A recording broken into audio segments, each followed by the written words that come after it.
Rio de Janeiro, 11 de junho de 2025, 9h19 da noite. Flamengo 5, Fortaleza 0. Flamengo joga contra o Fortaleza e se despede de mão cheia do Brasileirão com uma Copa do Mundo de Clubes. Copa do Brasil e Libertadores marcam sorteio no mesmo dia e Flamengo passa nos dois, enquanto ainda é líder do Brasileirão. Saudações rubro-negras. Saudações rubro-negras. Lá vou conhecer o que é pressão e o que é inferno. Olha a virada, Gabriel! Incrível! Incrível! Toca a música! Amar é tão sagrado pra quem sabe amar. Porque nós estamos em outro patamar. Não dá pra comparar. Pegou 63 quilos de alcatra, limpinho. O homem das meias verdades. Cara de inspetor criminal, né? É o cri-cri, né? Vocês é nojento de ruim. Um é casual. Gente boa pra... Dois, Deve ser gente boa, mas pode ser, aconteceu. é muito ruim. 5. Ainda nós vamos te treinar, pode ter certeza. Pediu a Libertadores em casamento e ela disse... Ô, Picareta, deixa eu te falar uma coisa. Você tá no ar. Pois, se nós ainda vamos te treinar do Felipe Luiz, hoje doeu mais forte, hein, Alex? Saudações rubro-negras. Estamos no ar, mas não estamos no ar com o Picareta da vez. Somos outros picaretas. Tu tá mutado, não sei se tu sabe. Não, eu tava falando aqui bobão. Eu tava concordando com você que, tipo, dói mais hoje, mas ao mesmo tempo também uma coisa que mexeu muito comigo é o Picareta estar no ar, pensando no Picareta, você está na Cidade Nova. Que dor. Tu quer comentar, Acho que eu isso? preciso comentar Fala aí. com a audiência, porque, né, nossa extensa audiência com certeza está muito frustrada pelo fato de que nosso programa semanal não estava semanalmente publicado, né? E, gente, eu peço desculpas. A culpa não é minha, tá? A culpa é da Prefeitura do Rio de Janeiro. Mas, enfim, eu acabei tendo uma ocorrência digna de boletim de ocorrência, por assim dizer. E não consegui ter condições materiais para a realização do podcast na semana passada. Então eu acabei tendo que desmarcar com o Guilherme. Mas enfim, já tá tudo certo já. E nada de ruim aconteceu comigo, não se preocupem. Mas é isso. E por isso por não ter podcast semana passada. Eu fiquei de molho, Guilherme também. Fala a verdade, tu saiu na porrada com o Jackson, né? Foi isso que aconteceu. A verdade é essa. Se vocês olharem pro meu rosto agora, vai ter um olho roxo e o nariz meio torto, Se tá vocês ligado? olharem, o podcast sem vídeo. Não, então, eu tô falando. Se vocês olharem, não que vocês conseguem, mas se Não, vocês justo, olharem. justo. Mas assim, vamos até explicar então que a gente vai ter um episódio mais condensado, porque a nossa ideia era ter um episódio falando sobre o jogo da Fortaleza, fazer a nossa análise da temporada até aqui, né, do trabalho do Felipe nesse meio de temporada, vamos dizer assim, acho que dá pra dizer. E depois fazer um outro episódio projetando o início da Copa do Mundo de Clubes. Só que, por conta desses imprevistos, né, a gente acabou tendo que condensar os dois episódios.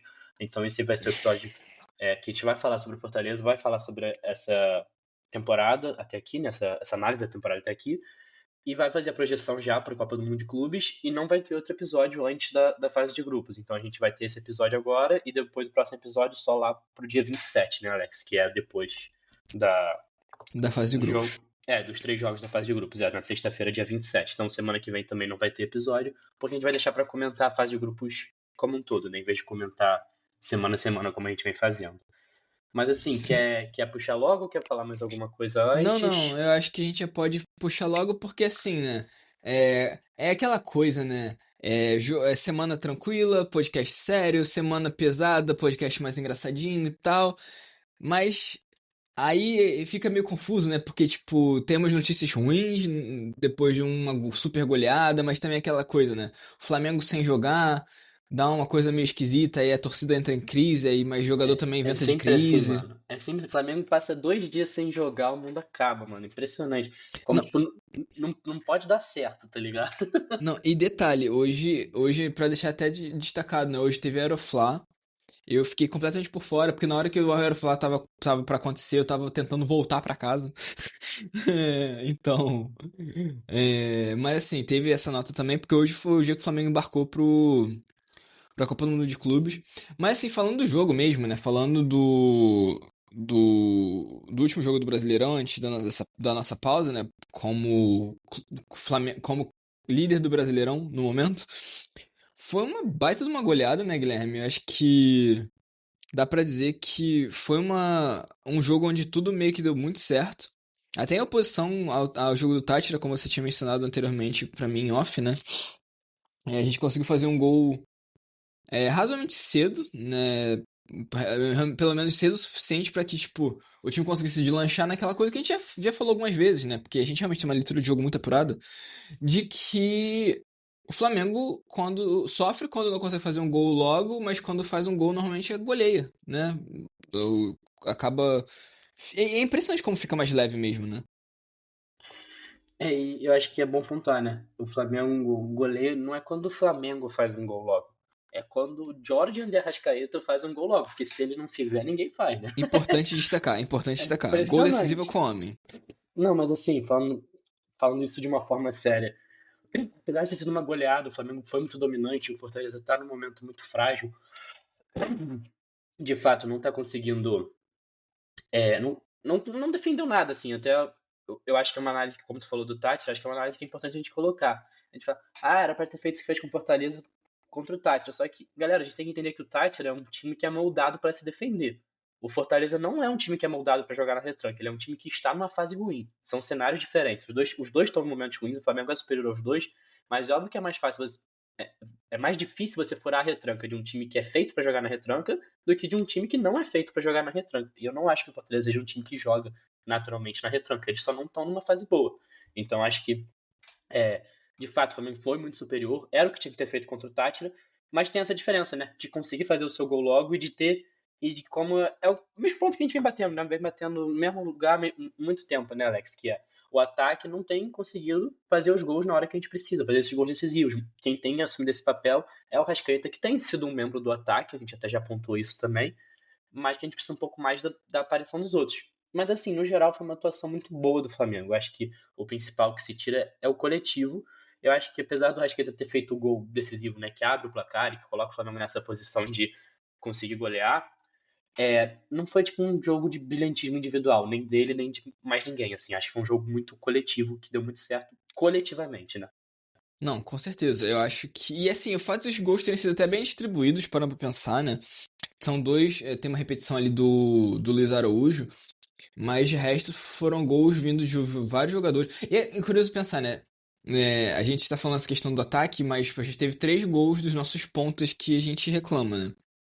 Claro que dependeu muito mais, realmente, de tipo 2 meses abrirem e ampliarem o placar pra que viesse o gol dos outros, né? Mas enfim. Eu acho que definitivamente dá pra dizer que foi realmente um jogo muito mais feliz, assim, coletivamente, onde, poxa, a gente pôde contar com o Michel fazendo um golaço, tá ligado? Quem esperaria isso? Só a mãe do Michel, talvez.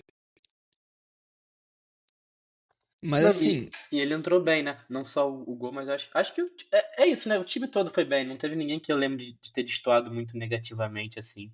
Também fiquei, até que você falou da distribuição dos gols, eu fiquei muito feliz também com o gol do Everton Araújo, né? Porque eu acho que existe uma cobrança muito alta da torcida em relação a ele. E apesar dele ser primeiro volante, quando qualquer jogador faz um gol, isso dá um alívio, dá uma certa moral com a torcida. E foi um golaço também. Aliás, só teve golaço, né, Alex? sim, foi um festival de gol bonito. E eu queria pontuar uma coisa, né? A gente tá falando disso de um jogo que a gente faz 5-0 e tudo mais. E é um placar muito expressivo, é um placar muito histórico pro Flamengo já, né? Desde do jogo contra o Grêmio na semifinal da Libertadores. Mas sim, era um jogo que podia ter sido mais e era pra ter sido mais. Eu digo podia porque a gente vai pensar num Flamengo que perdeu muitos gols, mas era pra ter sido porque, tipo, era pra ter tido 2 pênaltis que não foram dados. Claramente, assim, 2 lances onde claramente o jogador adversário empurra o Bruno Henrique pelas costas. Então, assim, no mínimo, era uma chance de bater 2 pênaltis ali. E o Arrascaeta, do jeito que ele bate bem pênalti, a gente pode imaginar que era um 7-0. Tirando os gols perdidos, que foram vários. Então, Tem isso daí, aí o Guilherme tinha até separado feito um levantamentozinho, porque teve uns lances meio peculiares assim na rodada do Brasileirão, né, Guilherme? Fala aí. Não, que até já para fazer essa transição, né, que até para explicar um pouco, a gente tá indo um pouco rápido sobre o jogo do Fortaleza, porque conforme houve esse atraso, né, a gente não conseguiu fazer episódio na semana passada, a gente considerou que agora é mais prioritário falar sobre a temporada, sobre o Mundial, então a gente tá passando mais rápido mesmo sobre esse jogo do Fortaleza, mas é uma questão curiosa, principalmente no que a gente sempre traz, que são os discursos criados pela mídia, né, e como eles são abraçados pela torcida. E nesse caso, eu acho que, como sempre, há um apagamento dos lances em que o Flamengo sai prejudicado e sempre há um exaltamento dos lances em que o Flamengo sai beneficiado. Quando eu sempre coloco aqui, né, que eu considero que o problema da arbitragem é geral, não é a favor de um time ou de outro intencionalmente. A arbitragem é ruim, ponto, para todo mundo. E eu acho que muitas vezes se exalta muito o lance quando é duvidoso em prol do Flamengo e não se fala de certos lances que deveriam acontecer, né? E nesse caso, os dois pênaltis que não são dados, ambos no Bruno Henrique, lances muito parecidos, são lances de braço nas costas, né? E que não são marcados e tem um lance muito parecido, que a gente estava até revendo aqui antes do episódio, né, Alex? Sim. No jogo de Sport e Mirassol, o Mirassol ganha por 1-0 do Sport, com um gol nesse pênalti. E o pênalti não é dado em campo também, mas é um pênalti claríssimo também, de braço nas costas. E é curioso que esse pênalti é colocado nas mesas de debate esportivas e é visto como um pênalti claríssimo. Mas os lances do Bruno Henrique sequer são debatidos, que são lances muito parecidos. Eu acho que até se pode discutir, o pênalti do Mirassol foi mais intenso, foi mais claro, ok. Não estou dizendo que os lances são exatamente iguais, mas são lances muito parecidos e é no mínimo curiosa a forma como são abordados pela mídia, né? Quando é um pênalti. Principalmente imagino se fossem pênaltis a favor do Fortaleza que não tivessem sido marcados nesses lances, se o discurso da mídia se teria sido o mesmo, assim, sabe? Se teria sido levado da mesma forma. E é claro que não seria. E aí ainda tem um outro pênalti, não sei se tu quer falar, o seu continua aqui, Alex.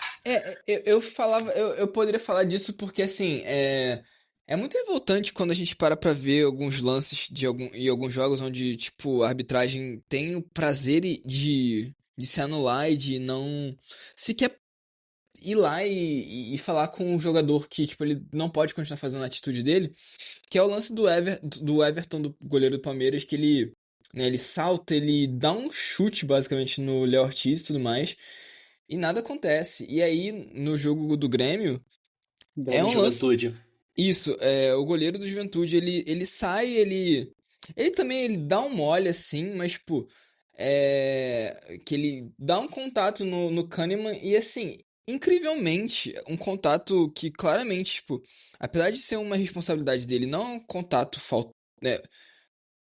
é que falar que não é um contato faltoso é meio complicado, porque Não é ele forte, consegue né? botar o braço, mas não tem intensidade, esse é o grande ponto.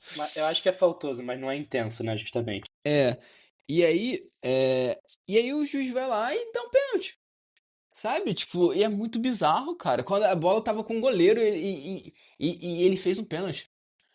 Eu nunca acho que eu tinha visto assim, tipo, sabe? Tipo, o time tá com a bola dentro da área e ele faz pênalti.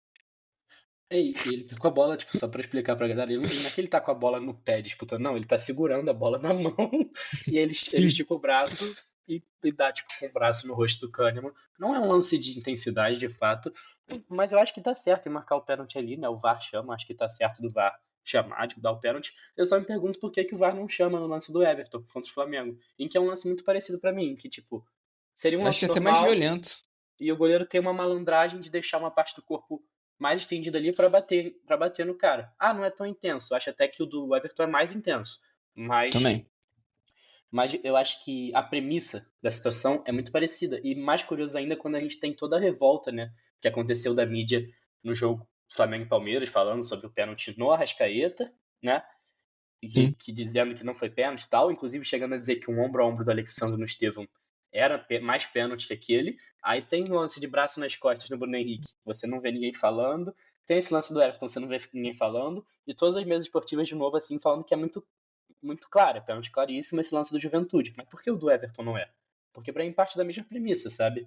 Mas enfim, além dessas situações dos pênaltis, esses discursos também se dão de uma outra forma, que eu acho que aí a gente já faz de fato a transição um pouquinho para análise do trabalho, né, e da temporada até aqui, mas é o quanto que a gente sempre traz isso também, né? Certos times são exaltados em certas situações e o Flamengo é colocado abaixo. Então, tipo, no final de semana, ou durante a semana, não lembro agora qual foi o dia de cada jogo, mas assim, na rodada de jogos anterior, né, que foi o jogo da Libertadores, do Flamengo contra o Deportivo Táchira, o Palmeiras meteu um 5-0 no Sporting Cristal, em casa.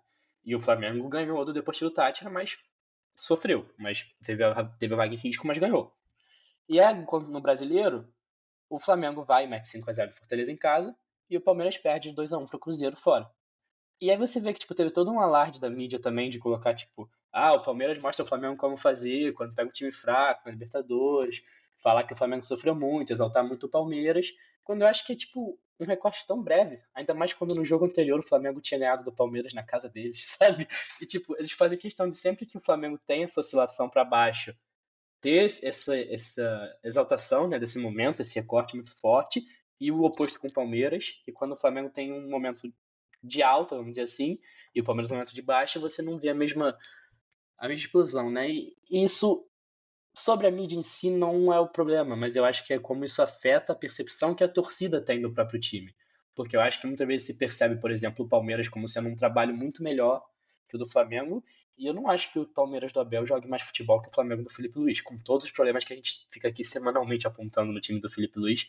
Eu não acho que o Palmeiras do Abel jogue mais futebol que o Flamengo do Felipe Luiz. Mas enfim, sei o que tu quer falar aí, Alex. Cara, assim, eu acho que é importante dizer que essa matéria, né, essa reportagem com esse título, né, essa manchete, essa palavra que tá faltando, é sobre o Palmeiras ensinar o Flamengo o que fazer quando enfrentar um adversário fraco e tudo mais, tem um contexto pra ela, né? O responsável por ela, não vou mencionar quem que é, enfim, não é difícil de achar, mas ele é um cara que definitivamente ele é vinculado ao clube paulista, tá ligado? Então, tipo assim, é... ele é um cara que sentiu bastante, claramente, a derrota no Allianz. Então, é assim que ele teve a oportunidade de tentar jogar uma coisa em cima do Flamengo, ele fez. Então, tipo, só que é isso, né? Tipo, eu acho muito impressionante como, apesar da gente ter vários problemas e tal, a mídia, tipo, paulista, ela tende a ser muito bizarra, tá ligado? Enquanto a mídia carioca, ela é até muito tranquila, eu acho, assim, tipo, não vejo uns absurdos tão assim, tão grandes. Eu acho que existem vertentes muito distintas, assim, com relação a isso. Até essa brincadeira que a gente tava vendo, a gente vai falar mais pra frente, porque o Flamengo foi, no sorteio da Copa do Brasil tem um adversário importante e tudo mais.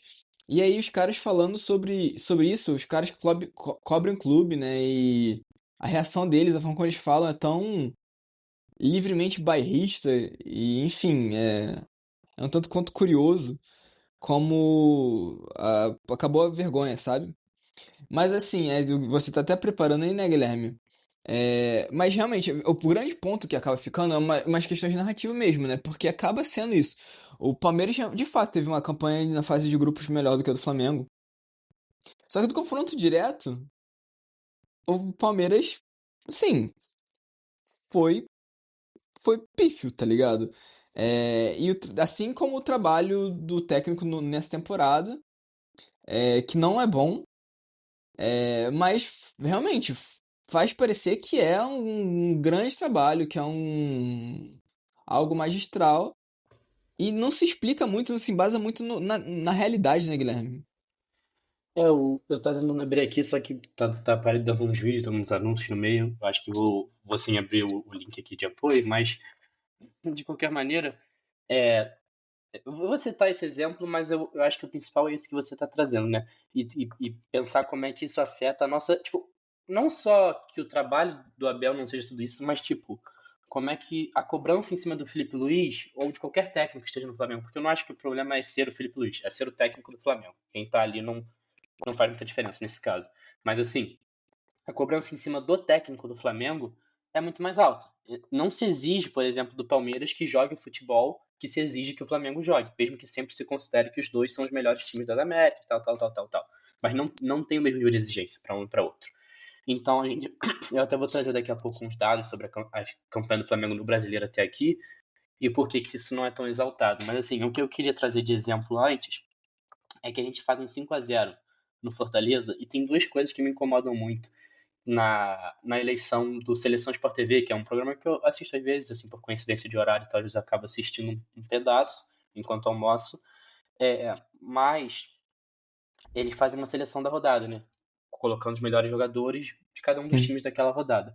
E aí, na rodada que a gente mete 5-0 no Fortaleza, a gente só tem um jogador de ataque. Eu acho no mínimo curioso, assim, óbvio, pode ser que realmente só um cara do ataque tenha jogado bem. Mas a gente só tem um jogador de ataque. E o Cruzeiro, eles têm dois jogadores, né, de ofensivos, né? A gente só tem um jogador ofensivo. Sendo que um pouco da colocação, né, de por que isso acontece é de que o Fortaleza não é parâmetro nesse momento. Não é um adversário forte bastante. E o Cruzeiro ganhou do Palmeiras, né? Então ganhou do Palmeiras em casa, ganhou de 2-1. Logo, tem dois jogadores de ataque ali, dois jogadores ofensivos. Ok, justo. Só que aí quando você olha a seleção da rodada anterior, o Cruzeiro, que tinha ganhado de 2-0 do próprio Fortaleza, ele tem dois jogadores de ataque, com 2 gols. A gente com 5 gols só teve um jogador de ataque. E a gente que tinha ganhado do Palmeiras por 2-0 na casa deles, só tem um jogador ofensivo. Então pergunta um pouco assim, qual é o critério? Porque se o parâmetro é o adversário, a gente teve exatamente os confrontos invertidos. E a gente foi melhor nos 2 jogos. Será que o nosso ataque realmente foi pior que o deles nas 2 rodadas? E aí o que me incomoda mais, né? Porque eu acho que isso é mais detalhe que eu tô pegando, mas o que me incomoda mais de fato é que a gente mete um 5-0 no Fortaleza. E o Felipe Luiz não é o técnico da rodada. É eleito o técnico do Cruzeiro, ele é o técnico da rodada, né? E aí você pega, por exemplo, 2 rodadas antes, o Vasco tinha metido um 3-0 no Fortaleza e o Fernando Diniz é eleito técnico da rodada. O mesmo Fortaleza, o mesmo parâmetro. Óbvio, o Flamengo e o Vasco têm diferença de investimento? Tem, mas se o que a gente está debatendo é quem jogou melhor, você tem que ver quem jogou melhor e não quem tem mais investimento. Isso não tem que afetar na sua análise. E aí, se você vai estendendo isso ao longo do campeonato, o Flamengo chega numa posição em que, após 11 rodadas, a gente é líder da competição, a gente tem o melhor ataque, a gente tem a melhor defesa, a gente não tomou gol em 9 dos 11 jogos, e o Felipe Luiz não foi eleito técnico da rodada em nenhuma das 11 rodadas no Seleção Sport TV. E aí você pega a Com torcida... algumas goleadas grandes, né? Tipo, tendo lance de ganhado bem do Corinthians, sabe? Que é um time grande. Então, tipo assim, que a gente pode falar, né? Porque a gente goleou o Juventude. A gente goleou o Fortaleza. São clubes pequenos. O Corinthians numa fase ruim, ok, mas ainda é o Corinthians, é um clube grande. A gente foi lá e deu uma baita de uma goleada neles. E aí, não vai? Nem tchum? Não, e lembrando que eu acabei de citar que, tipo, o Cruzeiro jogou com Fortaleza e não goleou. Então, tipo, o Fortaleza tá mal, obrigação golear. Sim, mas outros times que estão disputando o mesmo campeonato que a gente, e eu digo o mesmo campeonato no sentido de times que brigam pelo título, e não times que jogam brasileiro, eles não conseguiram fazer esses placares, sabe? Então, tipo, bem ou mal, a gente tá fazendo o nosso papel no brasileiro. De novo, eu não tô tentando te dizer assim que não há problemas no trabalho do Felipe Luiz, mas eu acho que isso certamente vai enviesando como a torcida analisa, porque você vai, tipo, se você consome um pouco disso, você pode não assistir o programa, mas às vezes você vê o print de quais foram os jogadores e fala, ninguém do Flamengo, às vezes você não viu o jogo, você vai ver lá, ninguém do Flamengo nem jogou tão bem, porque não tem tantos...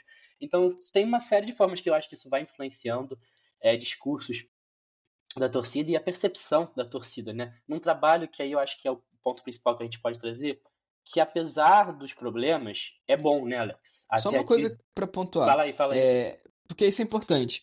Isso você falou, mas só pra deixar bem claro. Isso a gente tá falando também, sobretudo, no Campeonato Brasileiro, tá, gente? A gente sabe que na Libertadores o Flamengo foi muito aquém do que a gente esperava. Mas dentro do Brasileiro, como a gente tá falando, né? Até um presente momento, 21h43 dessa quarta-feira, dia 11 de junho, o Flamengo é o líder do Campeonato Brasileiro. Então, assim, a gente pode falar sobre as oscilações muito absurdas que foram na fase de grupos da Libertadores. Claro que também a gente tem oscilações no Brasileirão, mas tipo, foram muito mais graves, assim, e prejudicaram muito mais a performance mesmo e a chance de fazer resultados na fase de grupos. Mas no Brasileiro foi muito mais consistente, embora não perfeito. E esse reconhecimento não vir é realmente muito bizarro. É realmente bem esquisito, meio suspeito, meio incoerente mesmo, sabe? A gente tava até lendo aqui, tipo, antes de começar a gravar, né, Alex, que o ataque do Flamengo é o melhor ataque nas últimas 10 temporadas do Brasileirão, até a rodada 11. E aí você pensa, tipo, então não é... Ah, tá, ok, tem oscilações, tem. Mas também nos últimos 10 anos ninguém fez tanto gol quanto a gente até essa rodada. Então, tipo, tem algo de certo aí também, né? Tem algo dando certo aí também. Sem contar o que eu falei, né? Em 11 rodadas, em 9 delas a gente não tomou gol. Então a defesa, no mínimo, se você... Ok, você odeia o ataque do time do Felipe Luiz. No mínimo você tem que reconhecer a defesa que ele montou, né? Porque eu acho que Que é uma defesa você absurda, de fato. você criticar esse sistema defensivo do Flamengo não faz muito sentido. Ah, mas o elenco do Flamengo e tal. Cara, o nosso elenco é melhor. Eu acho que é. Mas o Palmeiras tem um elenco bom, o Cruzeiro tem um elenco bom, o Fluminense tem um elenco bom.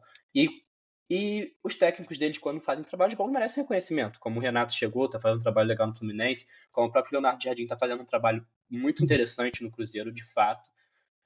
Mas aí, tipo, você tem que poder dar reconhecimento a todo mundo, independente do elenco ser bom, né? E eu acho que pesa muito, assim, esse tipo de discurso.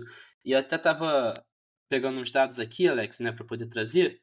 Acho que a Copa do Brasil não tem muito espaço amostral. A gente só pegou o Botafogo da Paraíba, goleou um jogo, fez o que tinha que fazer, né? Ganhou de 1-0, meio sofrido no outro jogo, mas com time reserva em ambos. E, tipo, não tem muito o que analisar, acho que, do trabalho a partir desses dois jogos na Copa do Brasil. Mas no Brasileiro e na Libertadores, a gente percebe algumas coisas interessantes, né? Eu tô aqui com dados que eu tinha montado até a rodada 10, então ainda não tem os gols contra o Fortaleza. Não tem o jogo contra o Fortaleza somado. Mas a gente tinha 19 gols, né? Agora a gente tem 24.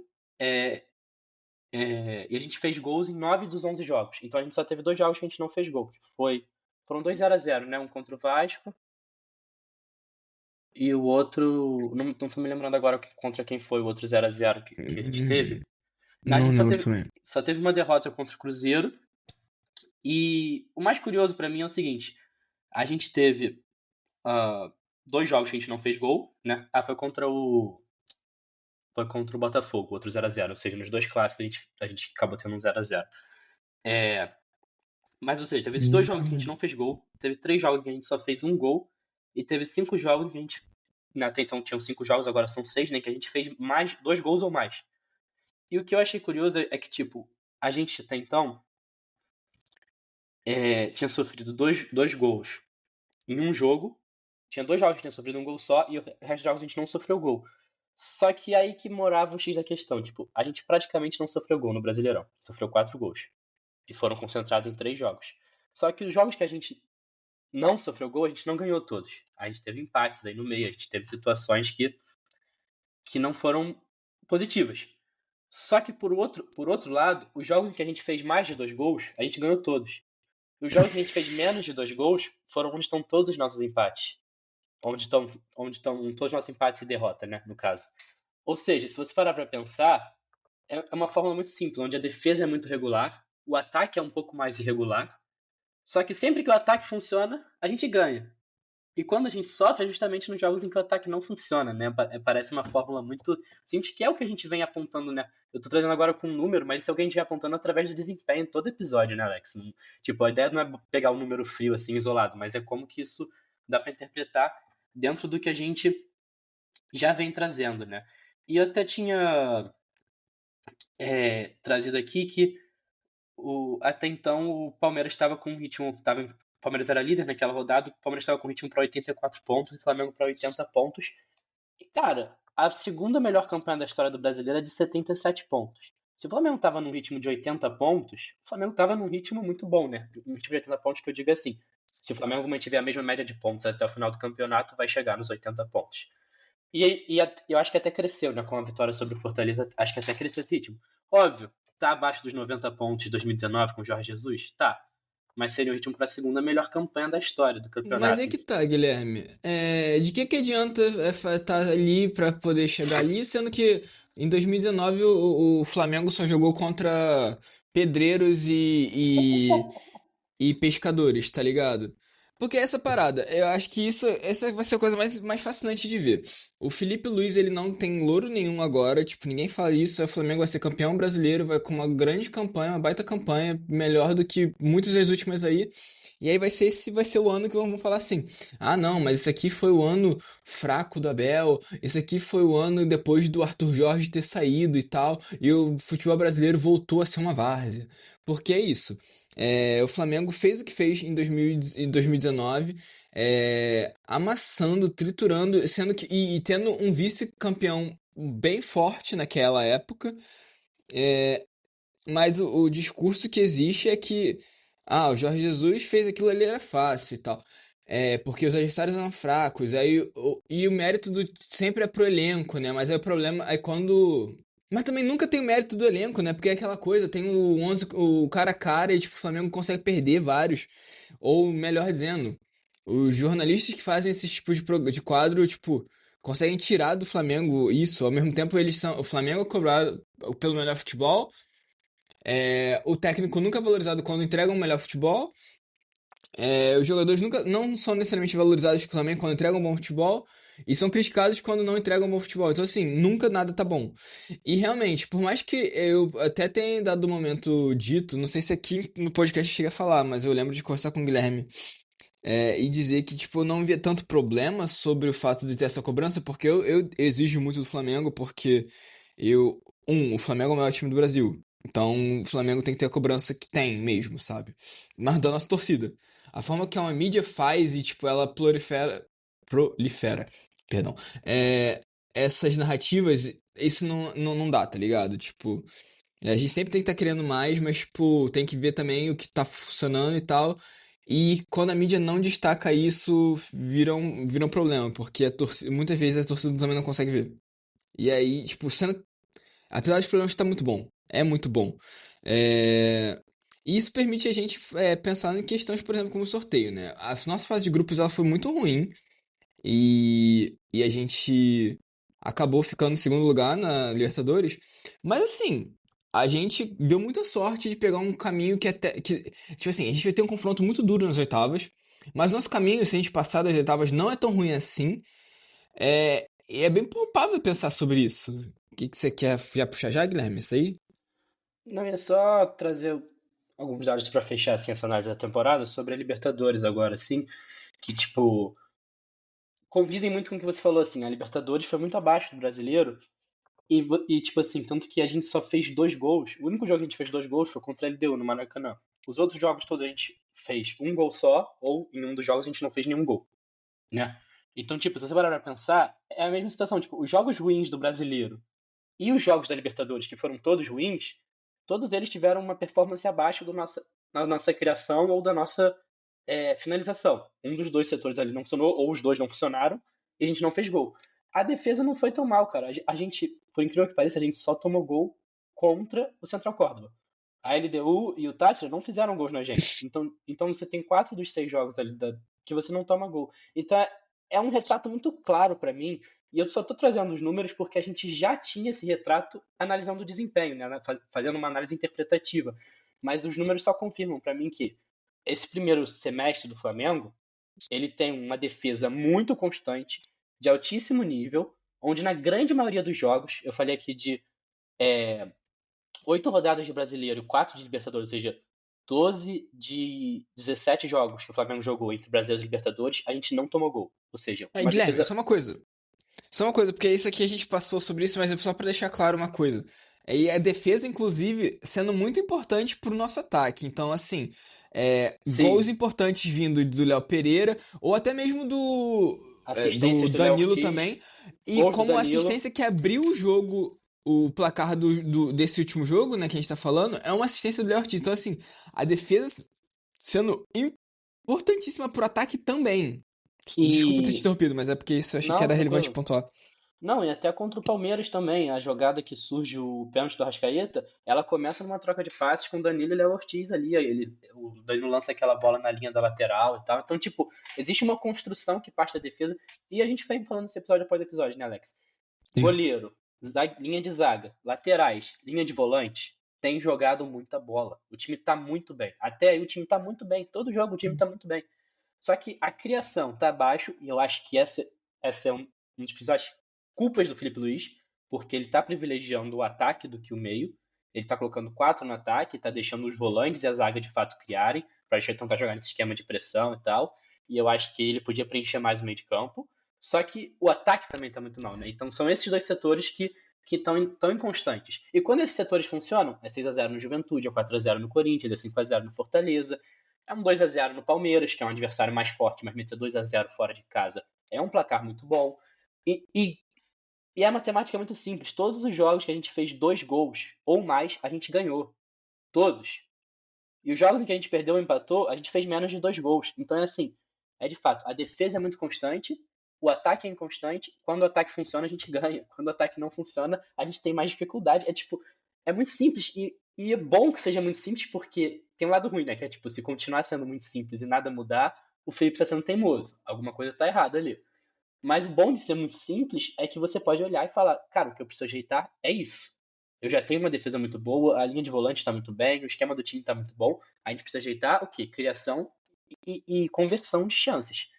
Enfim, né? E aí só queria concluir assim, falando dessa fase de grupos da Libertadores, Alex, falando que, tipo, todo mundo fez os 6 pontos contra o Tátira, né? Então o Tátira teve a pior campanha da história da Libertadores, fazendo 0 pontos no final. Meu Deus. Eles não fizeram nenhum ponto, eles perderam todos os jogos, não fizeram nenhum empatezinho. Só que o curioso é que a LDU fez 1 ponto contra a gente e 4 contra o Córdoba. O Córdoba fez 4 pontos contra a gente e 1 contra a LDU. E a gente fez 4 pontos contra a LDU e 1 contra o Córdoba. E o mais curioso é que esse grupo foi tão confuso que, pra mim, o adversário que a gente mais dominou foi a LDU, que passou em primeiro. Eu acho que a gente foi mais dominante Sim. nos 2 jogos contra a LDU do que contra o Tátira, por exemplo, que foi o time que teve a pior campanha da história da Libertadores. E a LDU passou em primeiro. Então assim, o Flamengo desceu o nível dos outros times e permitiu que essa fase de grupos fosse interessante, né, Alex? É. Porque foi uma coisa muito estranha, assim, de acompanhar até. Não, mas assim, interessante pros rivais, né? Porque como Sim, torcedor foi pavorosa essa fase de grupos. Mas assim, Sim, falando assim do sorteio, mais brevemente, assim, né? A gente tem umas oitavas finais contra o Internacional. Tem até umas narrativas que estão surgindo aí no Twitter, Guilherme, que é tipo Flamengo enfrentando o Inter na fase mata-mata da Libertadores, Ah, eu vi essas com paradas. o camisa 8 saindo atrás de dinheiro. Eu acho que faz Meu sentido. Deus, essa eu não tinha visto não, eu tinha visto antes de ter essa notícia. Ah, não, tá. Mas teve essa daí. E assim, e logo depois a gente vai pensar num Flamengo que, como eu antecipei, né? Tem um caminho razoavelmente fácil, assim, no nosso lado da chave. É, E aí eu não sei se você tá com ela aí, Guilherme, pra gente poder pontuar esse trajeto melhor. Mas assim, eu acho que a gente tem uma chance bem interessante de realmente colar ali pela, pela final, sabe? E falando aqui o caminho do Flamengo, né? Se ganhar do Internacional, enfrenta ou o Cerro Porteño ou o Estudiantes de La Plata. E aí do outro lado, né, da chave, né, lá pra chave de cima, é Fortaleza e Vélez e Penharol e Racing. Ou seja, do outro lado seria o mais difícil pegar uma semifinal, seria provavelmente. Uma semi não, perdão. Não, na semi sim. O Vélez, talvez o Racing, eu não vejo o Penharol sendo necessariamente esse time. Então, tipo assim, do nosso lado, o time. O Flamengo é o time. O Flamengo e o Internacional são os times mais difíceis, assim. E logo se matam ali de cara, né? Em contrapartida do outro lado, vai ter o Atlético Nacional e o São Paulo, Botafogo e LDU. Ou seja, numa quarta de finais vai ter ali provavelmente um confronto do Botafogo contra ou o Nacional ou São Paulo. E embaixo vai ter o Libertad e o River Plate batalhando para ver quem enfrenta provavelmente o Palmeiras nas quartas de final. Então assim, o Palmeiras provavelmente nas quartas vai ter um confronto muito mais difícil que o Flamengo vai ter se o Flamengo passar para as quartas. Então isso é muito doido, né? Posso dizer uma coisa? Teve alguém Com no episódio certeza. passado que já falou que pegar um jogo pesado nas oitavas era o melhor caminho pro Flamengo. Mas De fato veio. a galera duvida. Mas assim, eu assisti esse sorteio ao vivo, Alex, E na hora que tava, tipo, o Flamengo foi sorteado primeiro, porque eles sorteiam o pote 2 primeiro, né? Então a gente saiu. E na hora que ia sair o nosso adversário, eu tava tipo assim, Palmeiras, Palmeiras. E eu falei no episódio passado, mano, e realmente eu queria que a gente pegasse o Palmeiras. E eu acho que o Inter era a segunda melhor opção que a gente tinha nesse mata-mata. Tipo, porque é fácil passar do Palmeiras e do Inter? Não, não é fácil passar do Palmeiras e do Inter. Mas eu acho que é o tipo de jogo que dá a virada de chave que a gente precisa dentro da Libertadores. E eu queria pegar um jogo no Brasil. A gente vai decidir fora e eu acho que era importante tentar decidir o mais próximo de casa possível, né? Ou seja, dentro do próprio país. Faz sentido, na real. E eu queria pegar um adversário forte. Eu preferia que fosse o Palmeiras, porque eu acho que, tipo, quem passa de Flamengo e Palmeiras é muito favorito ao título. Concorda comigo? Então, Sim, eu acho com que, tipo, certeza. se a gente passa do Palmeiras, qualquer caminho que vem depois é fácil, sabe? Então, eu acho que era muito interessante pegar o Palmeiras. Mas o Palmeiras tem essa coisa, né, de que em sorteio ele sempre pega um adversário mais fraco. Então, eles caíram contra o Universitário. Eu acho que realmente é o confronto mais desequilibrado das oitavas. E a gente pegou um confronto difícil, cara. A gente vai decidir contra o Inter fora, né? O jogo de volta é no Sul. Então, acho que não é fácil, mas eu acho que é o que você falou. O caminho se facilita a partir daí. Eu acabei fechando o link que tava, mas é curioso que entre os dois jogos contra o Inter, a gente vai ter um jogo contra o Inter, também no Sul, pelo Brasileiro. Então a gente joga no Maracanã contra o Inter, a ida da Libertadores, joga lá no Sul pelo Brasileiro e depois joga lá no Sul de novo pela Libertadores. São 3 jogos em sequência contra o Inter, o que é muito parecido com o que aconteceu na Copa do Brasil, porque a gente vai jogar no Maracanã contra o Galo, na ida da Copa do Brasil. Não, acho que a gente joga primeiro pelo Brasileiro, depois a gente joga a ida da Copa do Brasil também no Maracanã, aí a gente tem um outro jogo lá qualquer, e depois a gente decide fora contra o Galo. E, cara, gostei também de pegar o Galo, acho que é uma vibe um pouco parecida, mas assim, Copa do Brasil não tem jeito, a gente já ia pegar time brasileiro mesmo. Não tem como fugir. Mas falando sério, assim, eu acho que é um jogo legal, eu acho que o Flamengo historicamente leva uma certa vantagem em relação ao Galo, né? E eu acho que a gente tem um time tranquilo para conseguir ganhar do Galo. Eu acho que é um jogo que também dá essa seriedade à competição logo de cara, sabe? Você tá Sim. desde as oitavas pegando um pouquinho de porrada na competição, acho que também te ajuda a chegar inteiro, tipo, sabe? Até a final focado e tal. Eu acho que assim, isso é importante, mas ao mesmo tempo a gente sabe, já foi noticiado publicamente que a Copa do Brasil tá ali num terceiro patamar das prioridades, né? Tendo Brasileiro e Libertadores mais acima. Então, assim, vai ser importante porque definitivamente se a gente conseguir passar essa fase de grupos, meu Deus, nessa fase, vai ser uma demonstração de força. Dependendo do contexto que a gente tiver em outras competições, pode ser que transforme o que é prioridade, o que não é. Que definitivamente a gente vai ter tirado um adversário forte do meio do nosso caminho. Mas assim, é aquele tipo de coisa que a gente para e pensa que. Pelo menos eu paro e penso que tipo, realmente não é prioridade. Pensando que a gente tá como líder do Brasileirão. E a gente tem um caminho realmente bem acessível após o Inter, caso a gente realmente confirme essa classificação e tal. Então, assim, eu não tenho muitas expectativas muito altas com relação a esse confronto. Eu sei que, tipo, eles estão querendo meio que fugir, parece, de jogar na Arena MRV. Eu acho que eles estão um pouco ressentidos, né, com jogarem 2 vezes com o nosso mando, né? Uma aqui no Rio, uma lá em Belo Horizonte. E eu entendo eles, então, se eles quiserem ir pro Mineirão, vai ser. É aquilo, né, cara? É nossa casa também, é tudo nosso. Não, e lembrando que, tipo, as últimas 2 vezes que a gente pegou o Galo num mata-mata de Copa do Brasil, a gente foi campeão. E as 2 últimas vezes que a gente foi campeão da Copa do Brasil, a gente pegou o Galo no mata-mata. As 2 coisas se complementam. E assim, eu concordo com você, não é prioridade, mas é aquele esquema que eu já falei, né, em alguns episódios atrás. A gente chegou nas últimas 3 finais. Então, tipo, não é prioridade, mas qualquer resultado abaixo da final é decepcionante, sabe? Pelo que a gente tem mantido nos últimos anos. E quando se chega na final, é Você tem muito que ruim ganhar. perder também, né? Então tem que ganhar. Então, Então, tipo, se não for campeão, é decepcionante. É prioridade? Não, absolutamente não. Mas se não ganhar, eu vou ficar triste. Faz sim. parte, né? Mas assim, antes da gente falar sobre expectativas pro campeonato que o Flamengo sem dúvidas vai ganhar, Mas até a porque gente isso é tem, importante pra pensar justamente sobre essa competição, né?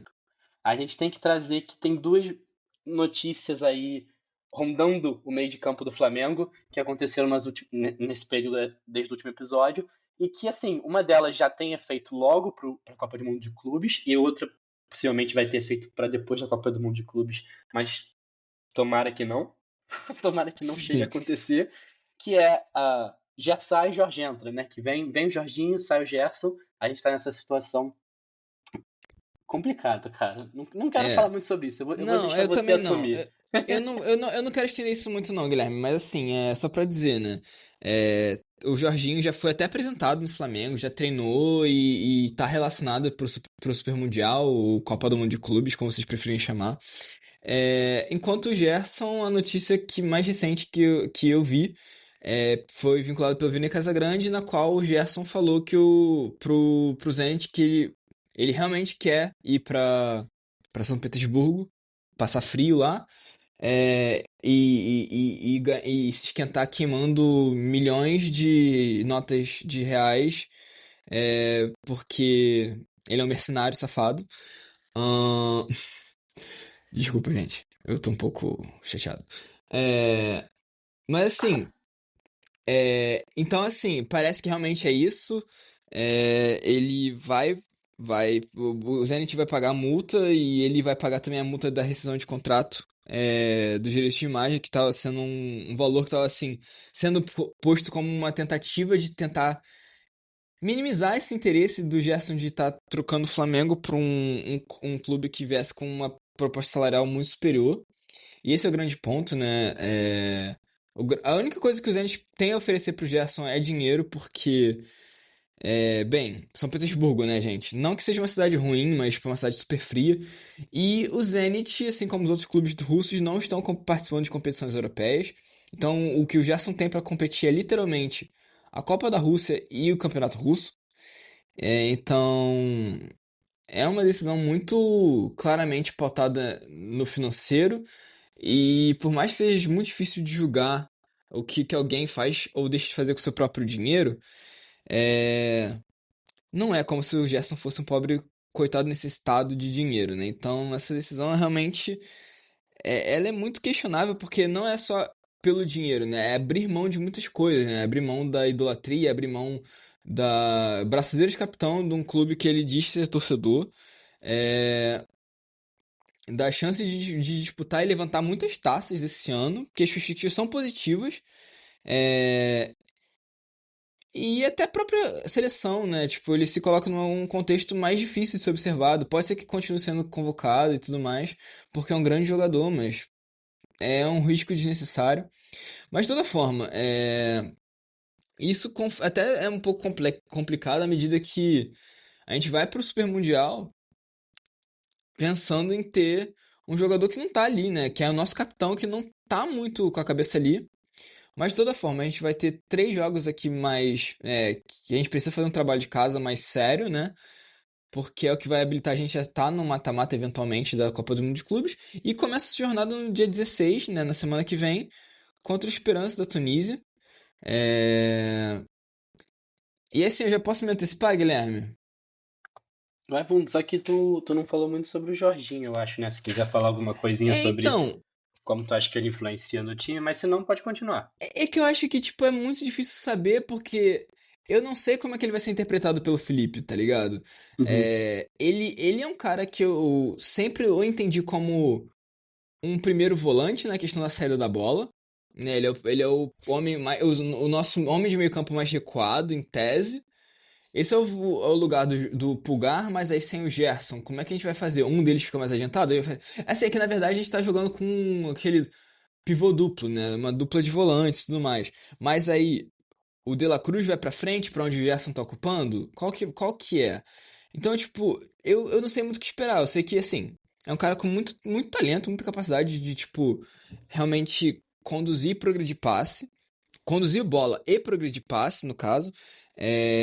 Então, assim, uma expectativa muito grande de ter uma série de bola ainda mais qualificada, ainda mais se a gente conseguir ter alguma partida que tenha o Jorginho e o Pulgar. Eu acho que vai ser um meio-campo com uma capacidade de progressão absurda.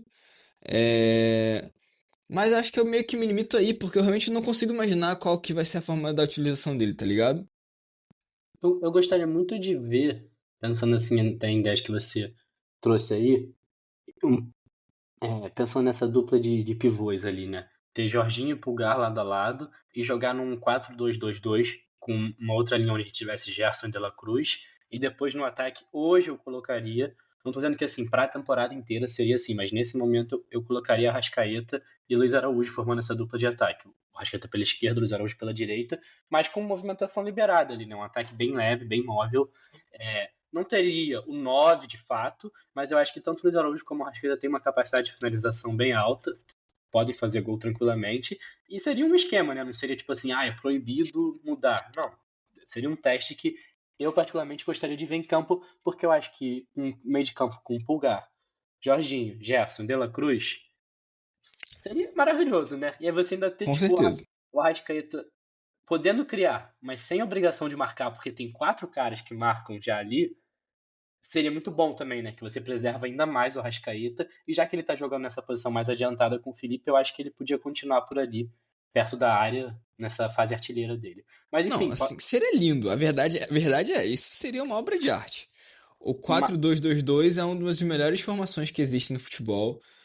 Privilegia muita coisa que eu me agrado, muito mais bonito, muito mais interessante. E acho que até muito mais factível para esse elenco que a gente tem com os nossos melhores jogadores em campo, sabe? Porque até limita justamente os pontinhos que não contribuem tanto, né? E perde o bota o Luiz Pedro, né? Araújo que O perde o principal Pedro. problema é esse, mas de resto, Mas assim, essa é uma coisa que eu vejo as pessoas reclamando nas redes sociais sobre isso, eu fico um pouco chocado, porque assim, gente, é importante lembrar, o Pedro vem de uma lesão muito séria, então pra mim é muito claro que ele ainda está num processo de transição, tipo, a conseguir 100%. jogar vários jogos do início ao fim, sabe? Tipo, ele não tá pronto ainda pra ser, tipo, Não, e ele não utilizado do jeito jogou no que nível se dele quer. ainda.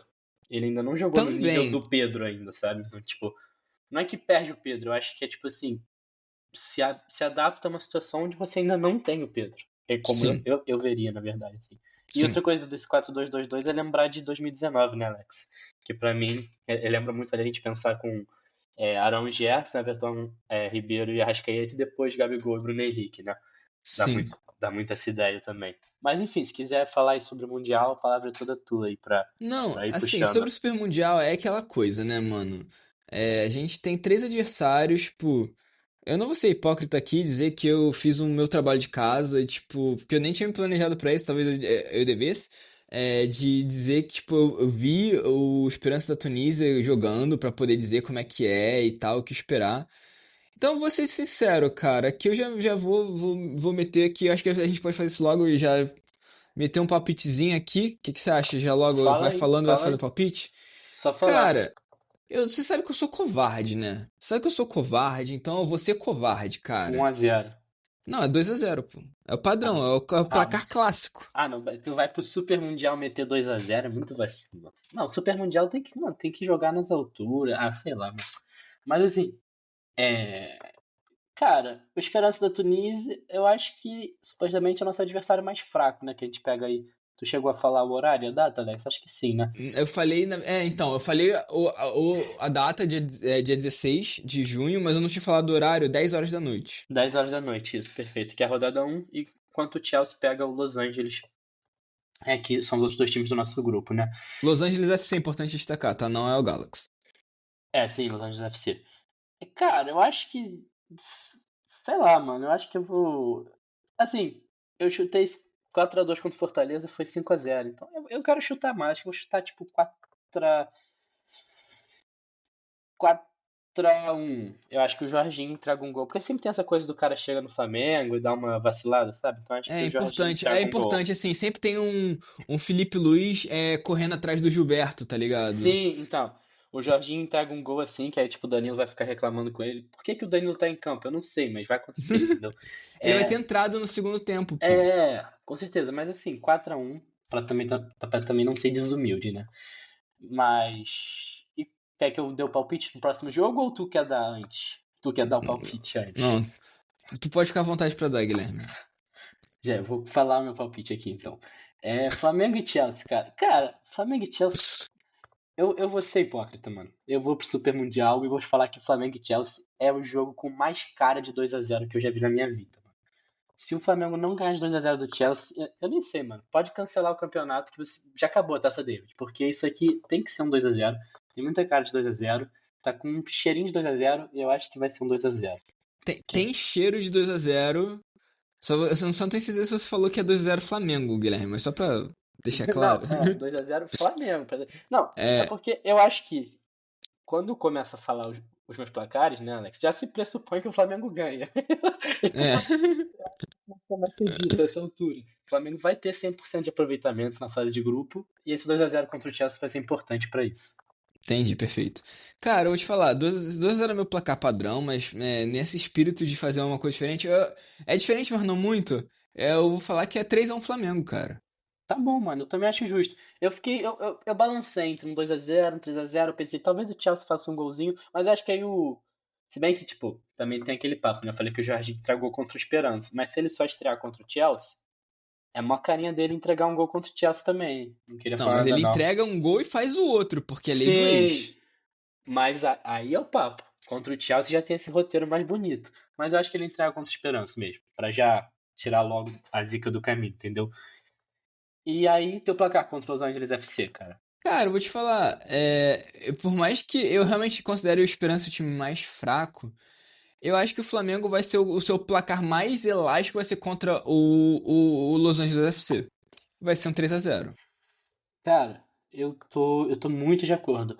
Porque, tipo assim, a gente tem um cara no nosso elenco que mete o LA e é conhecido como Mister MSL, MLS, sei lá, não sei, nunca sei essa sigla. MLS. MLS. MLS. Aí você mete no nosso grupo. Você cancela o time, já tinha um time no nosso grupo. Você cancela o time que tá no nosso grupo e bota um time da MLS que a sigla é LA. Meu amigo, isso tem que ser uma goleada forte. E eu vou de 4-0. Eu vou de 4-0, Eita. Alex. Porque, mano, tem tudo. E, tipo assim, hat-trick do Luiz Araújo na dupla de ataque com a Rascaeta, num 4-2-2 lindo que vai encantar o mundo. E Flamengo com 100%. Então a gente tá prevendo que o Flamengo passa da fase de grupos pelos nossos placares, né, Alex? Não, assim, eu acho que é certo pra mim, independente dos placares, que o Flamengo vai passar da fase de grupos, sim. É, talvez sendo acometido por uma doença trágica chamada insegurança, dizer que talvez como segundo lugar, mas assim, eu acho que no final das contas o Flamengo vai para pro mata-mata. Seria muito surpreendente o contrário, muito mesmo. É, e enfim, eu acho que a gente vai poder ter a chance de enfrentar algum grande time no nosso mata-mata, porque na fase de grupos não vai ter, né? E pra galera aí que tem medo do Chelsea, mesmo pra essa Bobos, galera, é bobos, só, é bobos. só considerar que, tipo assim, o Flamengo é muito favorito contra o Esperance e o Los Angeles. Eu acho que isso é bem claro. O Flamengo é favorito. Sim, Então, mesmo que você considere que o Chelsea é favorito contra a gente no confronto direto, que o Chelsea vai passar em primeiro, ainda o Flamengo é favorito a passar, né, pelos outros jogos. sim. Eu acho que se torna bem, bem claro isso. Eu acho que, assim, se a gente tivesse num outro contexto, a gente poderia fazer uma análise mais geral. De repente, num episódio a gente faz sobre o mata-mata, falando sobre a fase, como foi a fase de grupos, a gente possa falar do nosso caminho até a final e tal, a gente possa ir por esse caminho de falar um pouco mais, mas hoje não cabe muito no nosso episódio, então só resta a gente falar como foi, terminar assim nossa análise da semana que passou, trazendo o nosso malvadão, nosso resultadismo e também falando sobre a Taça David, né? O Alex falou que a gente ia ganhar de 2-0 do Fortaleza. Ó, que novidade. E eu falei que a gente ia ganhar de 4-2 do Fortaleza. Ou seja, um ponto para cada um. Foi uma vitória, mas nenhum de nós acertou o placar. Foi um 5-0. E sobre o Malvadão, cara, eu vou começar logo de cara. Começa aí. Eu quero deixar bem claro o que eu falei no início, assim. Foi um jogo muito coletivo. O time todo foi bem.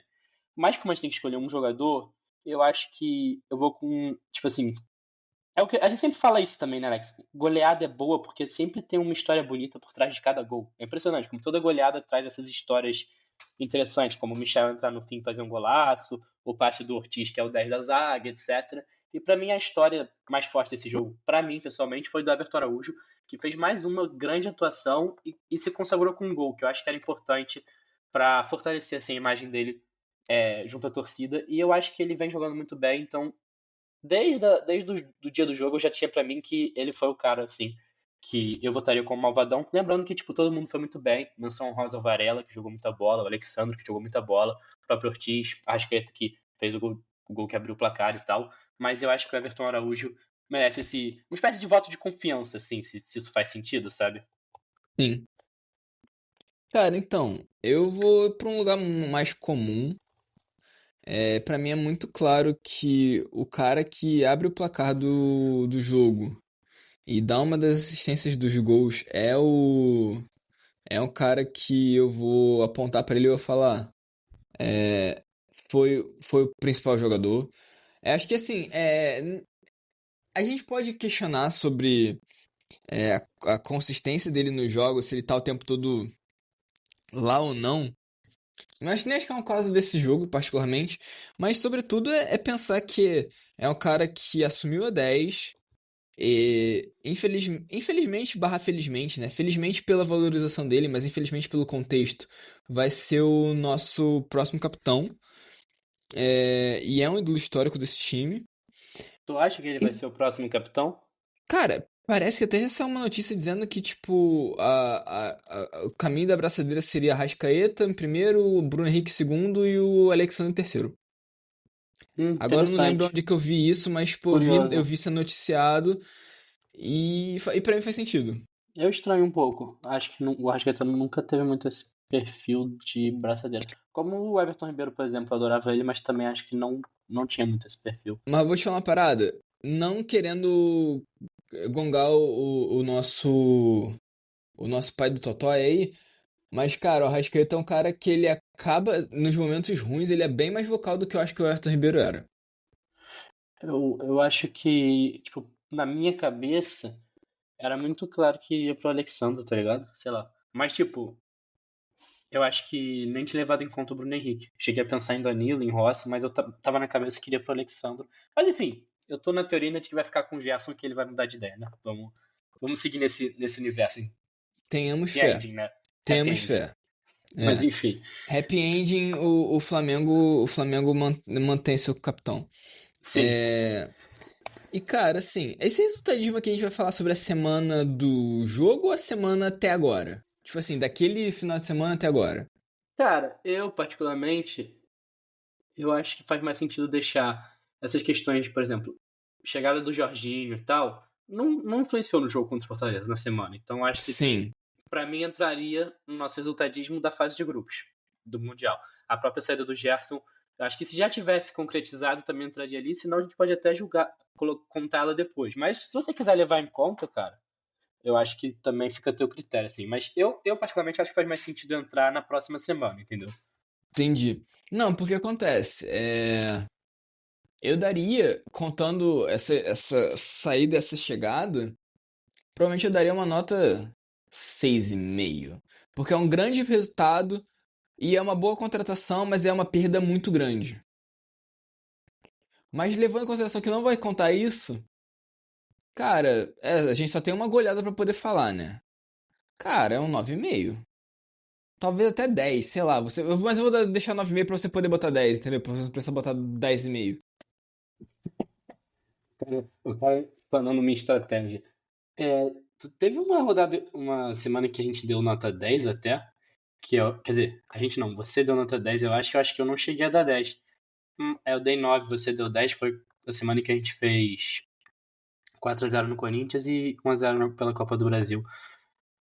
Mas assim, eu não vejo por que não dar 10 essa semana, sabe? Foi só uma apresentação muito boa do time.